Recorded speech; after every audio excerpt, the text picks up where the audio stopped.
Next, we'll learn about Euler's number, which is what you saw earlier when you saw the letter E.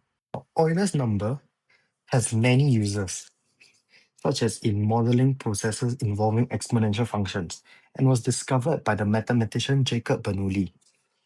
Now, E is represented by this, right?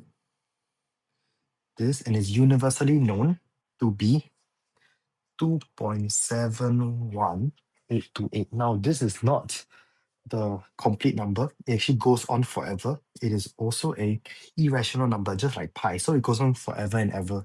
So it's not possible to write out all the digits of E, okay? And this definition of E here is not required, but this is actually how we properly represent E in higher level maths. But for A math, O level math, you do not need to know this at all.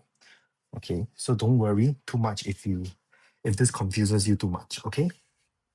Click subscribe to become smarter with Learn Maths Today channel.